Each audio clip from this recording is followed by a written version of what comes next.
Prime Minister Abiy Ahmed traveled to Gadab district on Sunday to assess the state of Gedio community members who are currently in temporary shelters. Aklu Gabro has more on that. Senior government officials, including Prime Minister Abiy Ahmed, have visited internally displaced Gedio people that settled in Gadab temporary camp. The Premier has also discussed with representatives of the displaced people. Representatives of the displaced Gedio people have requested the government to provide them immediate support. We urgently need edible food, health care, and extra tents in our temporary camp, she said. I personally appreciate your presence in the area because you can witness the magnitude of the problem by yourself. Prime Minister Abiy said the federal government is working to provide immediate support for displaced citizens.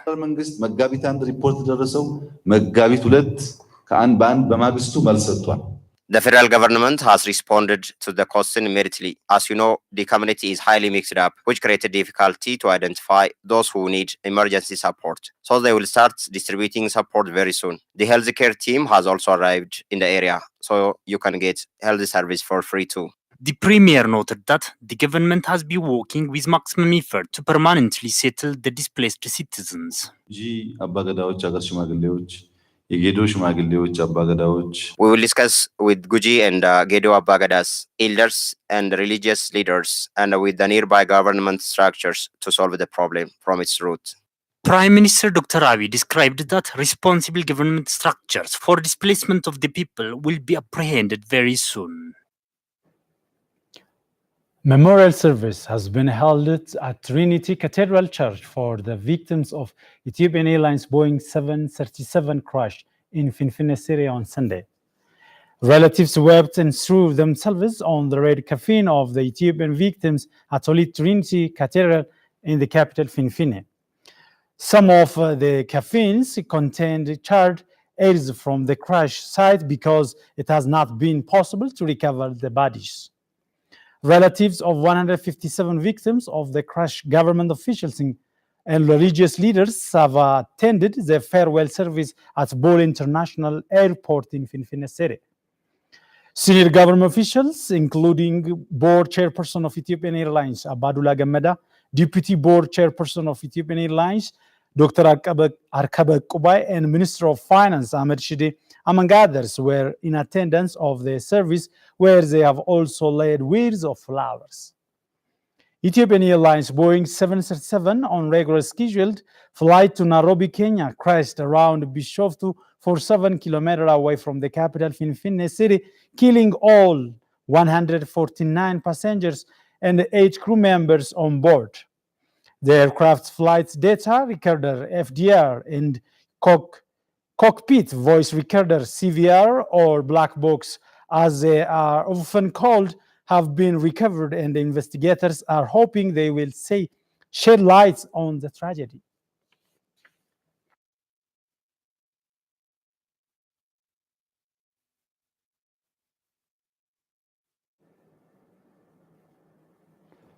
Vice President of the Oromia Regional State, Ibasan, who is also coordinator of social cluster of the region, has inaugurated Guduru Hospital, built at the cost of over 56 million birr in Kombolcha town of Horo Guduru Wallaga zone. Fikadu Brown presents. Guduru Hospital in Horo Guduru Wallaga zone has been inaugurated by Vice President of the Oromia Regional State, who is also coordinator of social cluster of the region, Taiba Hassan. On the event, Taiba underscored that public questions will be answered if the hospital properly gives quality and swift services for the public.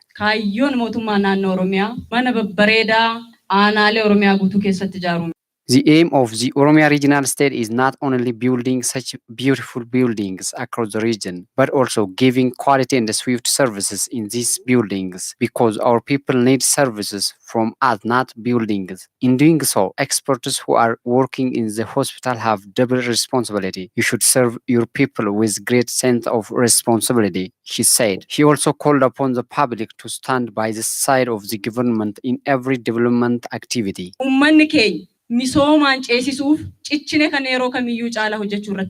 The The government is striving with all its capacity to answer public questions more than any other time. We need our people's support in doing so. While the government is doing development activities, you should keep peace of your surroundings, she said. Head of the Oromia Health Bureau, Dr. Dereje Duguma, for his part, said the hospital is built at a cost of 56 million, adding that his bureau is working with due attention to fulfill medical equipment for the hospital.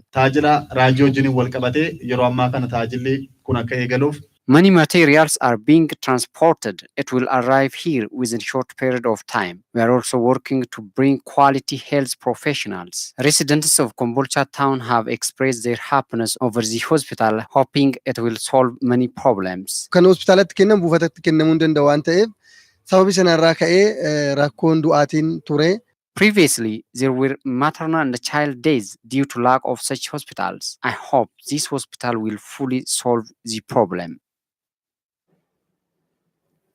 Board members of Oromia Broadcasting Network, OBN, have visited the Oromia Media Complex under construction in Finfinne City. The complex is being constructed at the cost over 1.4 billion. Let us raise.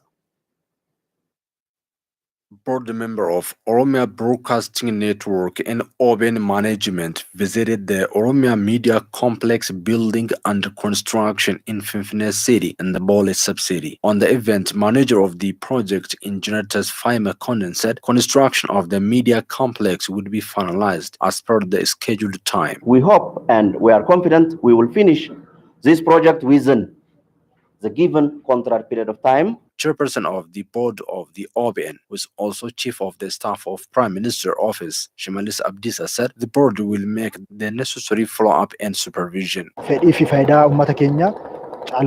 Works are underway in order to ensure the benefit of our people more than ever. The Oromia regional state has allocated huge budget in billion for this cause. The construction is delayed. The contractors told us that design-related matters are the cause of the delays. Shimalis underscored that the board is working tirelessly with OBN management to open up new branches of the network in various countries in order to promote history, culture, and values of the Oromo people to the world. The board is working cooperatively with management of OBN to open up new branches of the media in various countries. The board chairperson stated that the completion of the Oromia Media Complex building construction at the scheduled time is the stand of the board, expressing that the Oromia regional government has made enough support. OBN board member, who is also Director General of the Oromia Revenue Authority, Chaltu Sane, said she hopes that the project will be competent at international level, adding the board will be committed for the realization of the cause. Director General of the Oromia Broadcasting Network, Zinabu Asrat, stressed that OBN is working to be competent media house. The board has set future working direction so as to fulfill the interest of our people towards information. It will play a pivotal role to quicken the work. Not only building, but also capacity building is very crucial. We are ready to meet the interest of Oromo people. We are committed to capacitate this media through giving training for our employees by sending even abroad. Zinabu said the standard of the construction of the media complex fulfills all the criteria of the media of developed countries. Media complexin tokko addunyaarratti qabaachuu malu. Our commitment is to build this media complex in a manner that fits the criteria of any media complex in the world. The same is true for the government stand. We are working taking this into account. The media complex is being built at a cost of 1.4 billion per budget. A 5.9 kilometer asphalt road built at outlay of over 99 million government budget in Negele town of Guji zone has been inaugurated. Mayor of Negele town, Bali Batu, said the road would quicken development of the town. Chief Administrator of Guji zone, Robert Turche, for his part, called on the public to work with the government on socio-economic and political spheres. Director General of the Oromia Road Authority, Dr. Engineer Abtamu Tafa, told the public to use the road with great care.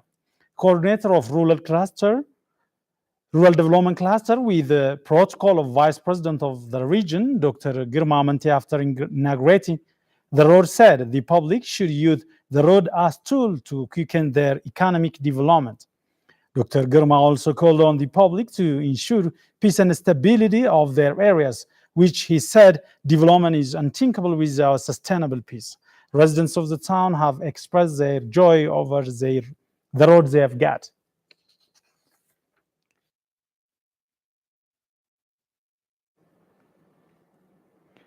Ethiopia has launched a national food and nutrition policy on Saturday that was approved by the Council of Ministers last November. The policy, which is believed to play a major role towards addressing the country's nutrition challenges, aims at preventing 5.2 million children from stunting. The policy also focuses on the complementary feeding at all age levels. It was noted that at an event organized in Adama town, Oromia regional state, to announce the official launching of the policy. State Minister of Health Leah Tadessa said the country has also been implementing various schemes, including a school feeding program to fight stunting and other nutrition-related challenges.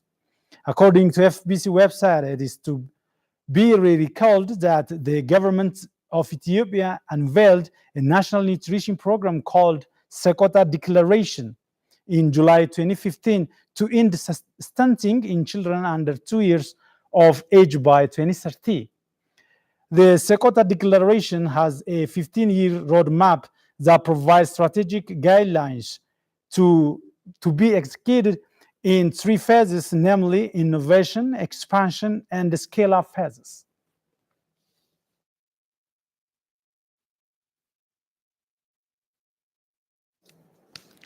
Thank you so much for joining us. That's all for now. Have a good day.